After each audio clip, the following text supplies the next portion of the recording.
중요하지 않은 사람에게 마음 쓰지 마라. 로마의 위대한 철학자 세네카가 2000년 전 남긴 이 한 문장이 오늘날 우리에게 던지는 울림은 무엇일까요? 나이가 들수록 인생을 오래 살아온 여러분이라면 이 말이 얼마나 가슴 깊이 와닿는지 아실 겁니다. 우리는 평생 수많은 사람들을 만나며 살아왔습니다. 가족, 친구, 동료, 이웃, 그리고 스쳐 지나간 수많은 인연들. 그 중에는 우리 인생에 큰 의미를 준 사람도 있지만 반대로 우리를 힘들게 했던 사람들도 분명 있었습니다. 그런데 여러분, 돌이켜보면 이런 생각이 드시지 않습니까? 내 인생에서 정말 중요하지도 않은 사람에게 왜 그렇게 많은 시간과 마음을 쓰며 살았을까 하는 후회 말입니다. 여러분도 이런 경험 있으실 겁니다. 한두 번 만난 사람의 말 한마디에 며칠을 속상해하며 보낸 적이 있으시죠? 별로 가깝지도 않은 친척의 쓴소리에 밤잠을 설친 적은요. 동네에서 마주치는 사람의 시선 때문에 마음이 불편했던 경험은요. 지금 이 순간 여러분의 머릿속에 떠오르는 얼굴이 있습니까? 그 사람은 정말 여러분의 인생에서 중요한 사람입니까? 아니면 사실은 여러분이 너무 많은 의미를 부여했던 것은 아닐까요? 나이가 들수록 상처는 더 깊어집니다. 젊었을 때는 그냥 지나칠 수 있었던 말들이 60, 70이 되면 마음 깊숙이 박혀 오래도록 아픕니다. 왜냐하면 우리는 이제 인생의 황혼기를 살고 있고 남은 시간이 그리 많지 않다는 것을 알기 때문입니다. 그래서 세네카의 이 말이 더욱 절실하게 다가옵니다. 중요하지 않은 사람에게 마음 쓰지 마라. 누가 중요하지 않은 사람일까요? 그렇다면 우리는 어떻게 중요한 사람과 중요하지 않은 사람을 구분할 수 있을까요? 이것은 쉬운 질문이 아닙니다. 왜냐하면 우리는 평생 모든 사람을 소중히 여기라고 배워왔기 때문입니다. 효도하라, 친절하라, 이웃을 사랑하라. 이 모든 가르침이 틀린 것은 아닙니다. 하지만 세네카가 말하는 것은 다른 차원의 지혜입니다. 중요하지 않은 사람이란 여러분의 삶에 진정한 가치를 더해주지 않는 사람을 말합니다. 스토아 철학자들은 이렇게 말했습니다. 우리의 시간과 에너지는 제한되어 있다. 그러므로 그것을 어디에 쓸 것인가를 선택하는 것이 곧 우리의 삶을 선택하는 것이다. 여러분은 어떻게 생각하시나요?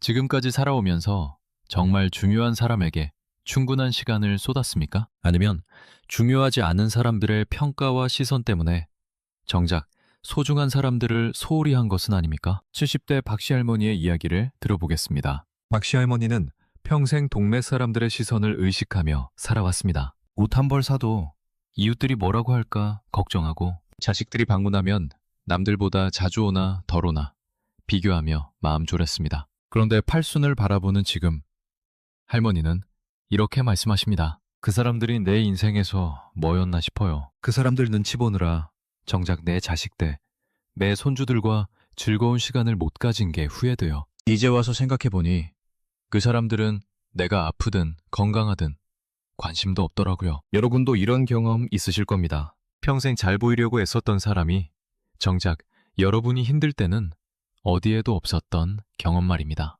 반대로 별로 신경 쓰지 않았던 사람이 여러분의 진짜 친구였다는 것을 뒤늦게 깨달은 적도 있으시죠? 나이가 들면서 우리가 배우는 가장 중요한 지혜 중 하나는 바로 이것입니다. 모든 사람에게 좋은 사람이 되려고 하지 말라는 것입니다. 왜 우리는 같은 실수를 반복할까요? 왜 우리는 중요하지 않은 사람들의 말에 계속 상처받을까요? 뇌과학이 말하는 우리의 반응. 현대 뇌과학 연구에 따르면 인간의 뇌는 사회적 거부나 비난을 신체적 고통과 똑같은 방식으로 처리한다고 합니다. 즉, 누군가가 우리를 무시하거나 나쁘게 말할 때 느끼는 고통은 실제로 몸이 다쳤을 때와 비슷한 뇌 영역을 활성화시킨다는 것입니다. 이것은 우리가 진화 과정에서 생존을 위해 집단에 속해야 했기 때문에 생긴 본능입니다. 그런데 문제는 뭘까요? 우리의 뇌는 아직도 원시 시대에 살고 있다는 겁니다. 우리 뇌는 저 사람이 나를 싫어하면 부족에서 쫓겨나 죽을 수도 있어 라고 반응합니다. 하지만 현대 사회에서 특히 여러분처럼 인생의 연륜이 쌓인 분들에게는 이런 반응이 더 이상 필요하지 않습니다. 여러분은 어떻게 생각하시나요? 실제로 여러분을 비난했던 사람 때문에 여러분의 삶이 무너진 적이 있습니까?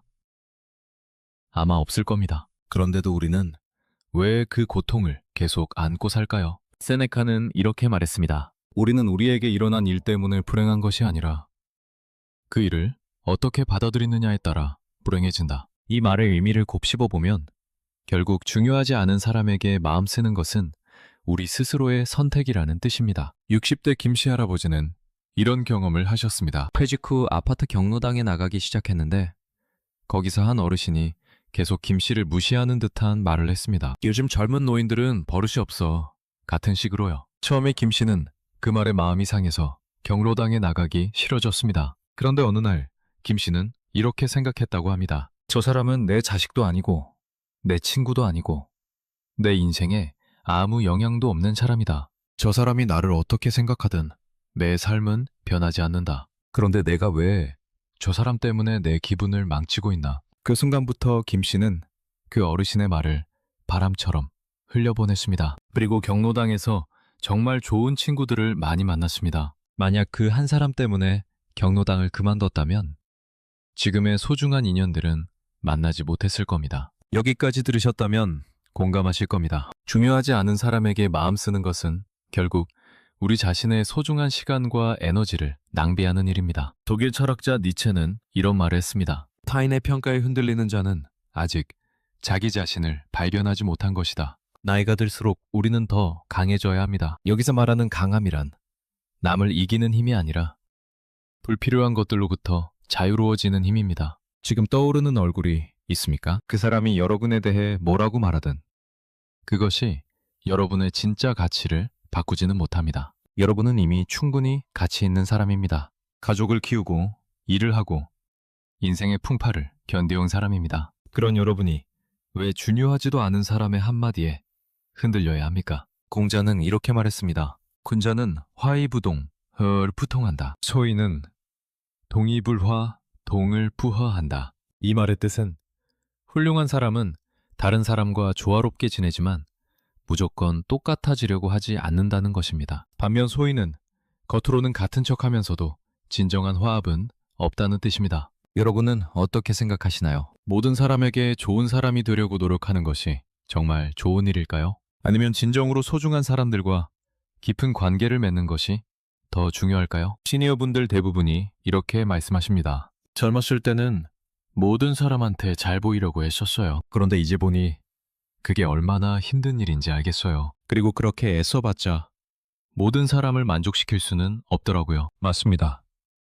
우리는 모든 사람을 만족시킬 수 없습니다. 그리고 만족시킬 필요도 없습니다. 부처님은 이런 비유를 하셨습니다. 어떤 사람이 부처님을 욕하고 비난했습니다. 그러자 부처님은 이렇게 물었습니다. 만약 누군가가 당신에게 선물을 주려고 하는데 당신이 받지 않는다면 그 선물은 누구의 것이 됩니까? 그 사람이 선물을 준 사람의 것이죠 라고 답하자 부처님은 말씀하셨습니다. 마찬가지입니다. 당신이 나에게 욕을 하지만 내가 받지 않으면 그 욕은 당신에게 돌아갑니다. 이 이야기가 우리에게 주는 교훈은 무엇일까요? 중요하지 않은 사람의 비난이나 험담은 우리가 받아들이지 않으면 그것은 그냥 그 사람의 것으로 남는다는 것입니다. 우리가 마음 쓰고 상처받는 순간 그것이 우리의 것이 되는 겁니다. 누구 때문에 가장 크게 상처받았나요? 그리고 그 사람은 정말 여러분의 인생에서 중요한 사람이었습니까? 75세 이씨 할머니의 이야기입니다. 이 할머니는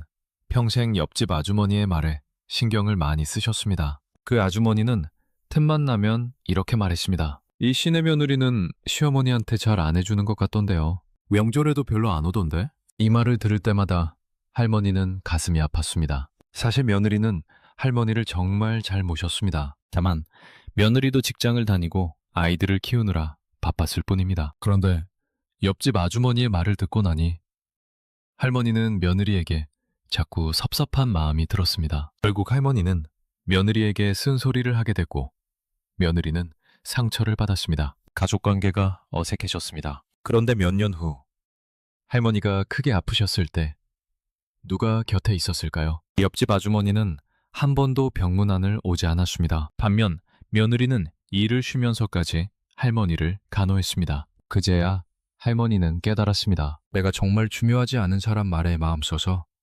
정작 소중한 사람을 힘들게 했구나. 여러분도 이런 경험 있으실 겁니다. 남의 말을 듣고 정작 내 편인 사람을 의심하고 상처 준 경험 말입니다. 돌아보면 그 남은 우리 인생에서 정말 중요하지 않은 사람이었는데도요. 스토아 철학자 에픽테토스는 이렇게 말했습니다. 사람들은 일어난 일 자체 때문에 괴로워하는 것이 아니라 그 일에 대한 자신의 판단 때문에 괴로워한다. 무슨 뜻일까요? 누군가가 여러분을 비난했다고 칩시다. 그 비난 자체는 그냥 공기를 떠도는 소리일 뿐입니다. 하지만 여러분이 이 사람이 나를 비난했으니 나는 형편없는 사람이야 라고 판단하는 순간 그 소리가 여러분을 괴롭히는 화살이 됩니다. 지금 떠오르는 후회는 무엇입니까? 혹시 누군가의 말을 너무 진지하게 받아들여서 후회하는 일이 있지 않으신가요? 현대심리학 연구에 따르면 우리가 타인의 평가에 민감한 이유는 자존감과 관련이 있다고 합니다. 자존감이 낮을수록 타인의 말에 더 크게 흔들립니다. 그렇다면 나이든 지금 우리에게 필요한 것은 무엇일까요? 바로 내가 누구인지, 내가 얼마나 가치 있는 사람인지를 스스로 확고히 아는 것입니다. 나이 들수록 멀리해야 할 사람들의 특징이 있습니다. 첫째, 끊임없이 비교하는 사람입니다. 우리 아들은 큰 회사 다니는데 너희 아들은 어디 다니니? 우리 손주는 영어를 벌써 하는데 너희 손주는? 이런 말을 습관적으로 하는 사람들이 있습니다. 이들은 여러분을 진심으로 걱정해서 묻는 것이 아닙니다. 자신의 우월감을 확인하고 싶을 뿐입니다. 둘째, 여러분의 약점을 들춰내는 사람입니다. 그때 그 일은 네가 잘못했지. 넌 원래 그런 성격이잖아. 과거의 실수를 계속 들춰내거나 여러분의 단점을 강조하는 사람은 여러분의 성장을 원하지 않습니다. 셋째, 부정적인 에너지를 퍼뜨리는 사람입니다. 항상 불평하고 세상을 비관하고 남을 험담하는 사람 말입니다. 이런 사람과 함께 있으면 여러분의 마음도 무거워집니다. 여러분은 어떻게 생각하시나요? 주변에 이런 사람이 있지 않습니까?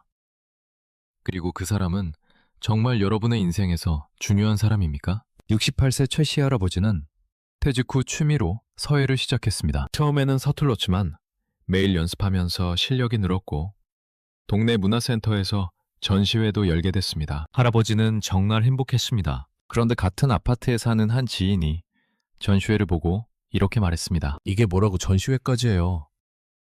그냥 취미로 조용히 하지. 창피하지도 않아요? 그 말을 들은 최 씨는 며칠 동안 잠을 설쳤습니다. 서예를 그만둘까도 고민했습니다. 그런데 문득 이런 생각이 들었습니다. 이 사람이 내 인생에서 뭐지? 나는 이 사람한테 인정받으려고 서예를 하는 게 아니잖아. 나는 매가 좋아져. 내가 행복해져 하는 건데. 그날 이후 최 씨는 그 지인의 말을 신경 쓰지 않기로 했습니다. 그리고 계속 서예를 했습니다. 지금은 지역에서 꽤 알려진 서예가가 되셨고 무엇보다 본인이 매일 즐겁게 살고 계십니다. 반면 그 지인은 여전히 남의 일에 참견하면서 불평불만 속에 살고 있습니다. 여기까지 들으셨다면 공감하실 겁니다. 중요하지 않은 사람의 말 때문에 우리가 좋아하는 것을 포기한다면 그것은 너무나 억울한 일입니다. 독일 철학자 쇼펜하우어는 이렇게 말했습니다. 고독을 사랑하지 못하는 사람은 자유를 사랑하지 못하는 사람이다. 왜냐하면 사람은 혼자 있을 때만 자유롭기 때문이다. 이 말이 중요하지 않은 사람에게 마음 쓰지 말라는 세네카의 가르침과 어떻게 연결될까요? 중요하지 않은 사람들과의 관계에 집착하는 것은 결국 우리 스스로를 불자유하게 만듭니다. 그들의 시선, 그들의 평가, 그들의 기대에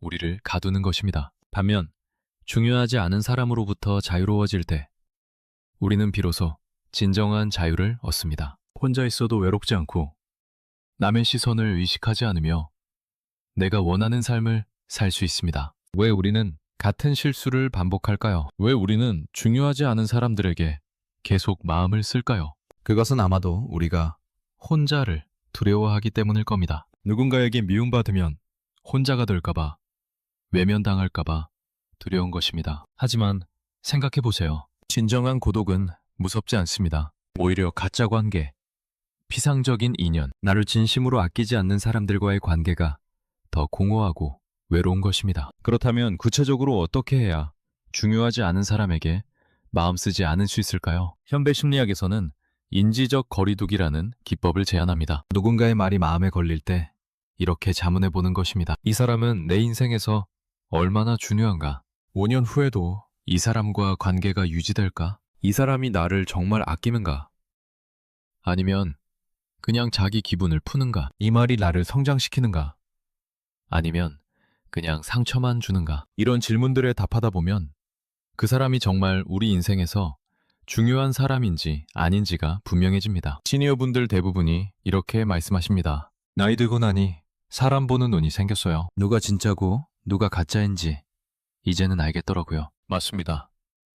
나이가 주는 가장 큰 선물 중 하나가 바로 이 지혜입니다. 사람을 분별하는 능력 말입니다. 72세 정씨 할머니는 50년 넘게 알고 지낸 친구가 있었습니다. 하지만 그 친구는 만날 때마다 정씨를 미묘하게 무시했습니다. 너는 배우질 못해서 세상 물정을 모르지. 너희 남편은 별로 출세를 못했잖아. 이런 말들을 농담처럼 던졌습니다. 정씨는 오랜 친구니까 참았습니다. 50년 우정이 아깝지도 했고요. 그런데 어느 날 정씨가 건강검진에서 큰 병이 발견됐습니다. 그때 그 친구는 단 한 번도 병문안을 오지 않았습니다. 전화 한 통 없었습니다. 반면 5년 전에 봉사활동에서 만난 새 친구는 매주 병원에 찾아와 손을 잡아줬습니다. 정씨는 깨달았습니다. 50년이라는 시간이 중요한 게 아니구나. 진심이 중요한 거구나. 그 후로 정씨는 오래된 친구와 거리를 뒀습니다. 처음에는 마음이 아팠지만 시간이 지나니 훨씬 편안했습니다. 그리고 진짜 자기를 아끼는 사람들과 더 깊은 관계를 맺게 됐습니다. 여러분은 어떻게 생각하시나요? 혹시 의무감이나 과거의 인연 때문에 계속 만나고 있지만 사실은 마음이 불편한 사람이 있지 않으신가요? 세네카는 또 이렇게 말했습니다. 인생이 짧은 것이 아니라 우리가 인생을 낭비하는 것이다. 우리에게 남은 시간은 한정되어 있습니다. 특히 인생의 후반기를 살고 있는 여러분에게는 더욱 그렇습니다. 그런데 우리는 그 귀중한 시간을 어디에 쓰고 있습니까? 중요하지 않은 사람의 말에 속상해하느라 며칠을 보냅니다. 그 사람이 나를 어떻게 생각할까 걱정하느라 밤잠은 설칩니다. 그 사람의 기분을 맞추느라 내가 정말 하고 싶은 것을 포기합니다. 이것이 과연 우리 인생을 잘 사는 것일까요? 뇌과학 연구에 따르면 우리가 부정적인 생각에 사로잡혀 있을 때 뇌는 실제로 스트레스 호르몬을 분비하고 면역 체계가 약해진다고 합니다. 즉, 중요하지 않은 사람에게 마음 쓰는 것은 단순히 기분이 나쁜 것을 넘어서 우리의 건강까지 해치는 일입니다. 지금 떠오르는 후회는 무엇입니까? 쓸데없는 걱정과 스트레스로 건강을 해친 적은 없으신가요? 그렇다면 누가 진정으로 중요한 사람일까요? 첫째, 여러분이 힘들 때 곁에 있는 사람입니다. 말로만 무슨 일 있으면 연락해 라고 하는 사람이 아니라 실제로 달려오는 사람 말입니다. 둘째, 여러분을 있는 그대로 받아들이는 사람입니다. 여러분의 장점만이 아니라 단점까지, 성공만이 아니라 실패까지 함께 받아들여주는 사람입니다. 셋째, 여러분과 함께 성장하려는 사람입니다. 서로를 격려하고 함께 배우고 함께 나아가려는 사람입니다. 넷째, 여러분에게 솔직할 수 있는 사람입니다. 듣기 좋은 말만 하는 것이 아니라 때로는 쓴소리도 하지만 그것이 진심 어린 충고인 사람입니다. 여러분 주변에 이런 사람이 몇 명이나 있습니까? 한 명만 있어도 충분합니다. 5명 있다면 큰 복입니다. 10명 이상? 그건 사실 불가능합니다. 인간은 누구나 진정으로 깊은 관계를 맺을 수 있는 사람의 수가 제한되어 있으니까요. 공자는 벗에 대해 이렇게 말했습니다. 유익한 벗이 3가지 있고 해로운 벗이 3가지 있다. 정직한 사람, 성실한 사람, 견문이 넓은 사람을 벗하면 유익하다. 거짓된 사람, 아첨하는 사람, 말만 번지르르한 사람을 벗하면 해롭다. 나이가 들수록 이 가르침이 얼마나 정확한지 깨닫게 됩니다. 여러분 주변에 아첨하는 사람이 있지 않습니까? 아이고 할머니, 오늘 너무 젊어 보여요 라고 말하면서 뒤에서는 늙으면 저렇게 철없어진다니까 라고 말하는 사람 말입니다. 여러분 주변에 말만 번지르르한 사람이 있지 않습니까? 우리 친하게 지내요. 뭐든지 도와드릴게요 라고 말하지만 정작 도움이 필요할 때는 핑계를 대고 피하는 사람 말입니다. 이런 사람들이 과연 여러분의 인생에서 중요한 사람입니까? 도처님은 집착을 버리라고 가르치셨습니다. 중요하지 않은 사람에게 마음 쓰는 것도 일종의 집착입니다. 저 사람이 나를 좋게 봐야 해. 저 사람이 나를 인정해줘야 해.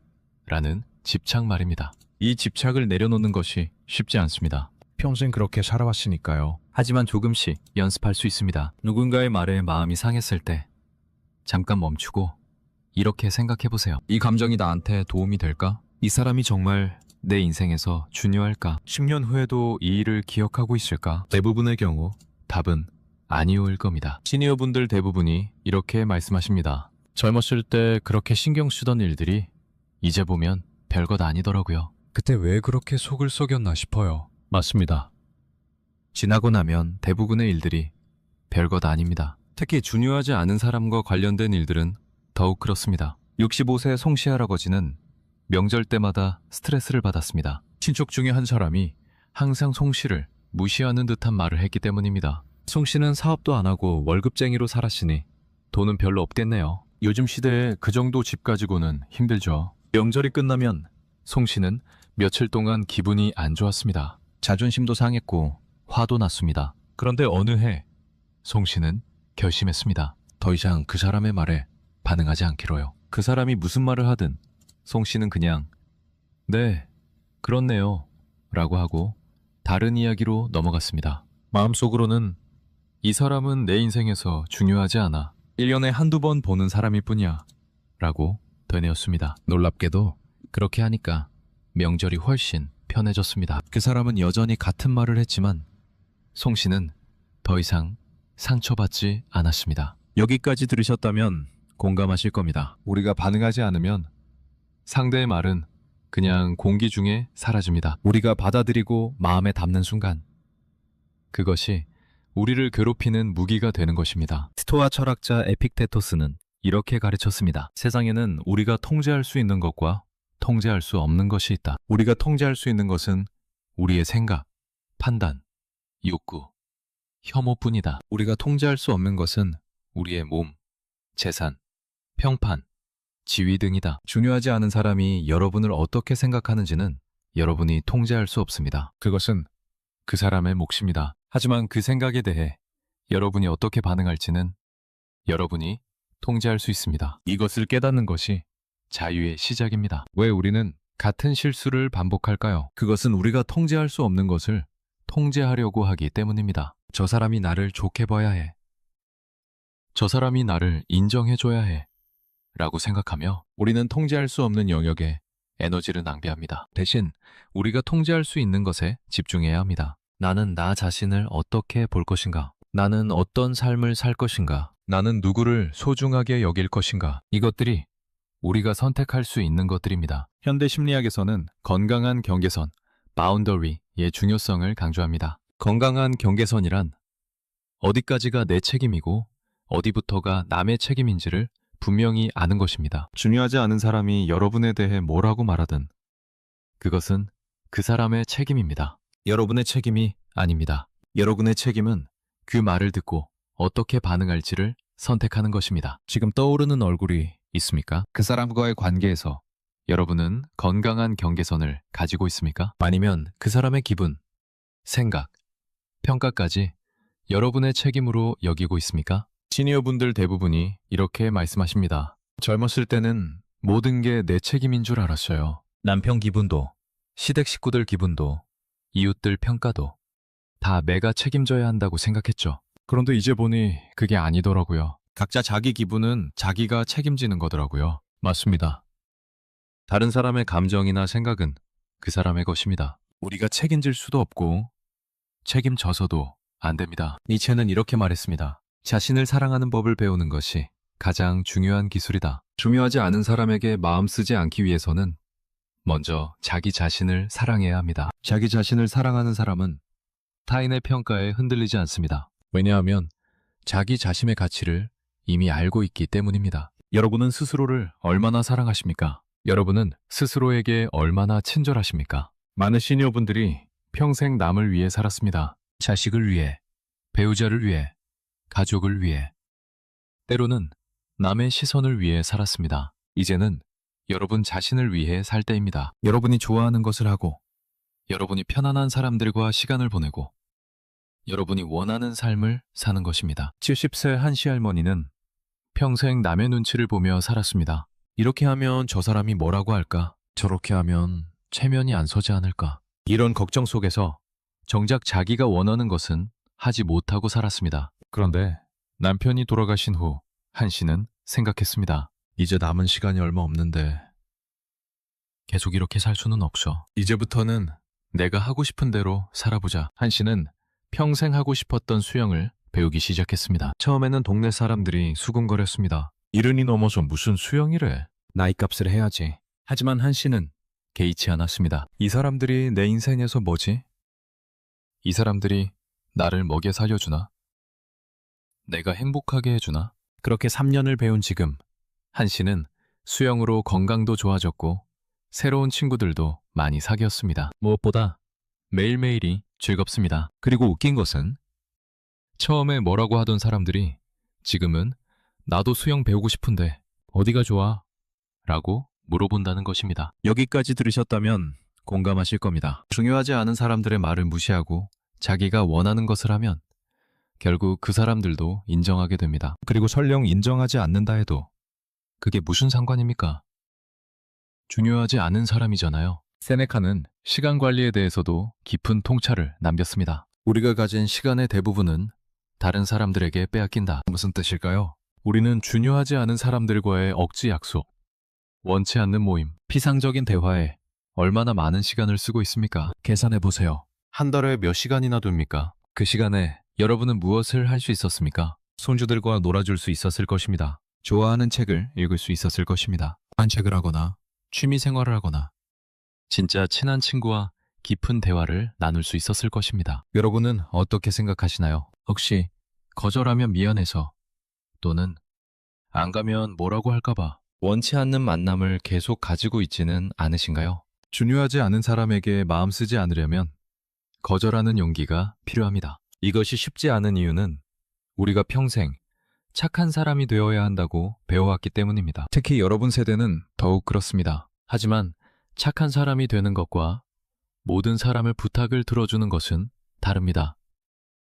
진정으로 착한 사람은 자기 자신에게도 착한 사람입니다. 자기 자신의 시간과 에너지를 소중히 여기는 사람입니다. 현대 심리학에서는 assertive communication의 중요성을 강조합니다. 이는 상대를 공격하지도 않고 그렇다고 자기를 희생하지도 않으면서 자기 의견을 분명히 표현하는 의사소통 방식입니다. 예를 들어 누군가가 원치 않는 모임에 초대했을 때 이렇게 말할 수 있습니다. 초대해 주셔서 감사합니다. 하지만 그날은 제가 다른 계획이 있어서 참석하기 어렵겠네요. 거짓말을 할 필요도 없고 긴 변명을 늘어놓을 필요도 없습니다. 그냥 정중하게 하지만 분명하게 거절하면 됩니다. 누구 때문에 가장 크게 상처받았나요? 혹시 그것은 거절하지 못해서 생긴 상처는 아니었습니까? 약 17세 윤씨 할아버지는 퇴직 후 시간이 많았습니다. 그래서 여기저기서 부탁이 들어왔습니다. 동창회 총무를 맡아달라. 아파트 입주자 대표를 해달라. 이런저런 모임에 나와달라.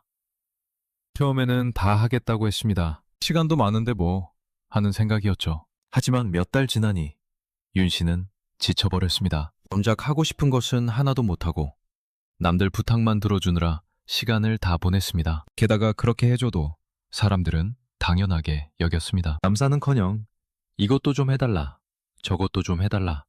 부탁만 더 늘어났습니다. 윤 씨는 결심했습니다. 이제부터는 진짜 하고 싶은 것만 하겠다고요. 그래서 하나씩 정리했습니다. 동창회 총무는 다른 사람에게 넘겼습니다. 별로 친하지도 않은 모임은 나가지 않았습니다. 처음에는 사람들이 뭐라고 했습니다. 윤 씨가 왜 저러지? 성격이 이상해진 것 아냐? 하지만 윤 씨는 개의치 않았습니다. 그리고 시간이 지나자 사람들도 더 이상 뭐라고 하지 않았습니다. 지금 윤 씨는 정말 하고 싶었던 사진 촬영을 하며 행복하게 살고 있습니다. 여기까지 들으셨다면 공감하실 겁니다. 처음에는 거절하는 것이 어렵지만 한 번, 두 번 하다 보면 익숙해집니다. 그리고 그렇게 확보한 시간으로 진짜 의미 있는 일을 하면 삶이 훨씬 풍요로워집니다. 공자는 중용을 강조했습니다. 중용이란 극단을 피하고 중간의 도를 지키는 것입니다. 중요하지 않은 사람에게 마음 쓰지 말라는 가르침도 극단적으로 해석하면 안 됩니다. 모든 사람을 무시하고 혼자만 살라는 뜻이 아닙니다. 오히려 그 반대입니다. 진정으로 소중한 사람들과의 관계에 더 깊이 집중하라는 뜻입니다. 우리의 시간과 에너지는 한정되어 있습니다. 100명과 얕은 관계를 맺을 것인가? 10명과 깊은 관계를 맺을 것인가의 선택입니다. 여러분은 어떻게 생각하시나요? 많은 사람들에게 좋은 사람으로 보이는 것과 소수의 사람들에게 진정으로 소중한 사람이 되는 것 중 무엇이 더 의미 있을까요? 부처님은 자비를 강조하셨습니다. 그런데 진정한 자비는 무조건적인 희생이 아닙니다. 지혜로운 자비입니다. 중요하지 않은 사람에게 끊임없이 마음 쓰고 상처받는 것은 자비가 아니라 어리석음입니다. 그것은 나 자신을 학대하는 것입니다. 진정한 자비는 나 자신에게도 베풀어져야 합니다. 시니어분들 대부분이 이렇게 말씀하십니다. 평생 남을 위해 살았어요. 이제는 나를 위해 살고 싶어요. 맞습니다. 이것은 이기심이 아닙니다. 이것은 자기 자신에 대한 마땅한 존중입니다. 나를 존중하는 사람만이 남도 제대로 존중할 수 있습니다. 나를 사랑하는 사람만이 남도 제대로 사랑할 수 있습니다. 현대 뇌과학 연구에 따르면 만성적인 스트레스는 뇌의 해마를 손상시킨다고 합니다. 해마는 기억과 학습을 담당하는 부분인데 스트레스 호르몬에 장기간 노출되면 크기가 줄어든다는 것입니다. 특히 노년기에는 이런 영향이 더 큽니다. 젊었을 때는 회복력이 좋지만 나이가 들면 스트레스의 부정적 영향이 더 오래갑니다. 그렇다면 무엇이 가장 큰 스트레스 원인일까요? 바로 인간관계입니다. 특히 중요하지 않은 사람들과의 불필요한 갈등과 걱정입니다. 지금 떠오르는 후회는 무엇입니까? 쓸데없는 걱정으로 스트레스 받으며 보낸 시간들이 떠오르지 않으십니까? 쇼펜하워의 고슴도치 비유. 쇼펜하워는 유명한 고슴도치 비유를 했습니다. 추운 겨울날, 고슴도치들이 서로 따뜻함을 얻기 위해 가까이 모였습니다. 그런데 너무 가까이 가니 서로의 가시에 찔렸습니다. 그래서 멀어졌습니다. 하지만 너무 멀어지니 다시 추웠습니다. 결국 고슴도치들은 서로 찔리지도 않고 추위도 견딜 수 있는 적절한 거리를 찾았습니다. 인간관계도 마찬가지입니다. 너무 가까우면 상처를 주고받습니다. 너무 멀면 외롭습니다. 적절한 거리가 필요합니다. 특히 중요하지 않은 사람들과는 더욱 거리가 필요합니다. 그들과 너무 가까이 지내려고 하면 불필요한 상처만 받습니다. 왜 우리는 같은 실수를 반복할까요? 왜 우리는 거리를 두어야 할 사람과 계속 가까이 지내려고 할까요? 74세 강씨 할머니는 며느리와의 관계에서 이 지혜를 배웠습니다. 처음에는 며느리와 같이 살려고 했습니다. 가족이니까 가까이 지내야지 하는 생각이었죠. 하지만 같이 살다 보니 사소한 것들로 자꾸 부딪혔습니다. 청소하는 방식, 음식 만드는 방법, 아이 키우는 방식 등등. 결국 강 씨는 근처에 작은 아파트를 얻어 따로 살기로 했습니다. 놀랍게도 따로 살고 나니 관계가 훨씬 좋아졌습니다. 일주일에 한두 번 보는데 볼 때마다 반갑고 즐겁습니다. 서로고 간섭하지 않으니 스트레스도 없습니다. 강 씨는 말씀하십니다. 적절한 거리가 있어야 좋은 관계도 유지되더라고요. 며느리는 내 인생에서 중요한 사람이지만 그렇다고 24시간 붙어 있을 필요는 없는 거죠. 여러분은 어떻게 생각하시나요? 혹시 중요한 사람과도 너무 가까이 지내려다가 오히려 관계가 나빠진 경험은 없으신가요? 에픽테토스는 우리가 인생에서 여러 역할을 한다고 말했습니다. 부모로서의 역할, 자식으로서의 역할, 친구로서의 역할, 이웃으로서의 역할 등등. 중요한 것은 각 역할에 적절한 에너지를 배분하는 것입니다. 중요하지 않은 사람에게까지 좋은 친구 역할을 하려고 하면 정작 진짜 친구들에게 쓸 에너지가 부족해집니다. 중요하지 않은 사람에게까지 좋은 이웃 역할을 하려고 하면 정작 가족에게 쓸 시간이 부족해집니다. 우리는 선택해야 합니다. 어떤 역할에 집중할 것인지. 그렇다면 오늘부터 무엇을 실천할 수 있을까요? 첫째, 하루를 돌아보며 어떤 사람들과 시간을 보냈는지 체크해 보세요. 그 중에 진정으로 의미 있었던 만남은 몇 개나 됩니까? 그리고 의무감이나 체면 때문에 한 만남은 몇 개입니까? 둘째, 누군가의 말에 마음이 상했을 때 잠깐 멈추고 생각해 보세요. 이 사람은 내 인생에서 얼마나 중요한가? 5년 후에도 이 사람과 관계가 유지될까? 이 질문에 답하다 보면 그 사람의 말에 얼마나 에너지를 쓸지 결정할 수 있습니다. 셋째, 매주 하나씩 불필요한 약속이나 관계를 정리해 보세요. 처음에는 어렵겠지만 조금씩 하다 보면 삶이 가벼워지는 것을 느낄 수 있습니다. 넷째, 그렇게 확보한 시간을 진정으로 소중한 사람들과 보내세요. 손주와 놀아주거나, 오랜 친구와 차 한잔하거나, 배우자와 산책을 하거나. 이런 시간이 쌓일수록 여러분의 삶은 풍요로워집니다. 여기까지 들으셨다면 공감하실 겁니다. 중요하지 않은 사람에게 마음 쓰지 않는 것은 단순히 부정적인 것을 피하는 것이 아니라 긍정적인 것을 선택하는 것입니다. 세네카는 이렇게 말했습니다. 현명한 사람은 자신이 가진 것에 만족하며 운명이 주는 것을 받아들인다. 중요하지 않은 사람에게 인정받고 싶은 마음, 모든 사람에게 좋은 사람으로 보이고 싶은 마음은 일종의 욕심입니다. 그 욕심을 내려놓고 이미 내 곁에 있는 소중한 사람들에게 감사하는 것이 현명한 삶입니다. 지금 이 순간 여러분 곁에는 누가 있습니까? 그 사람들을 소중히 여기고 계십니까? 아니면 없는 사람의 인정을 구하느라 정작 있는 사람들을 소홀히 하고 있지는 않습니까? 도깁굿의 박씨 할머니는 평생 자식들이 더 자주 연락하지 않는다고 섭섭해했습니다. 요즘 애들은 부모 생각을 안 해. 다른 집 애들은 매일 전화한다던데. 이런 불평을 자주 했습니다. 그런데 어느 날 박 씨는 깨달았습니다. 내가 자식들에게 집중하느라 정작 옆에 있는 남편한테는 소홀했구나. 남편은 매일 박 씨를 챙겼습니다. 아침마다 커피를 끓여주고 산책을 같이 가자고 하고 건강을 걱정해줬습니다. 그런데 박 씨는 그것을 당연하게 여기며 자식들의 전화만 기다렸던 것입니다. 박 씨는 생각을 바꿨습니다. 자식들은 바쁘니까 가끔 연락하는 게 당연해. 대신 매일 나를 챙겨주는 이 사람에게 더 감사해야지. 그렇게 마음을 바꾸니 신기하게도 자식들이 더 자주 연락하기 시작했습니다. 아마도 박 씨가 예전처럼 섭섭함을 표현하지 않으니 자식들도 편하게 연락할 수 있었던 것 같습니다. 여러분은 어떻게 생각하시나요? 혹시 없는 것에만 집중하느라 있는 것을 놓치고 있지는 않으신가요? 니체는 영원회귀라는 개념을 말했습니다. 만약 여러분의 인생이 똑같이 반복된다면 지금 이대로 살고 싶으신가요? 중요하지 않은 사람들의 말에 상처받고 그들의 시선을 의식하며 그들의 평가에 흔들리는 삶을 영원히 반복하고 싶으신가요? 아니라면 지금 바꿔야 합니다. 우리에게 남은 시간은 한정되어 있습니다. 특히 여러분처럼 인생의 황혼기를 사는 분들에게는 더욱 그렇습니다. 이 귀중한 시간을 중요하지 않은 사람들에게 낭비할 수는 없습니다.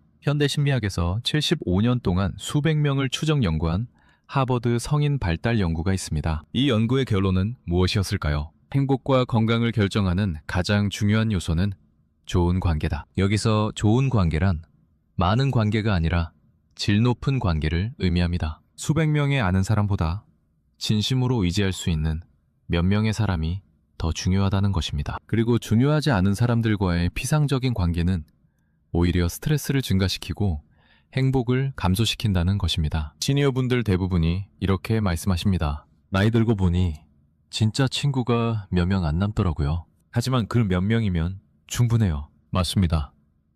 질이 양보다 중요합니다. 공자는 또 이렇게 말했습니다. 세 가지 즐거움이 유익하고 세 가지 즐거움이 해롭다. 예약을 즐기고 남의 장점을 말하기를 즐기고 현명한 벗이 많은 것을 즐기면 유익하다. 현명한 벗이 많다는 것은 수가 많다는 뜻이 아니라 질이 좋다는 뜻입니다. 중요하지 않은 사람 100명보다 현명한 벗 한 명이 여러분의 인생을 더 풍요롭게 만들 것입니다. 지금 떠오르는 얼굴이 있습니까? 그 사람은 여러분을 성장시키는 사람입니까?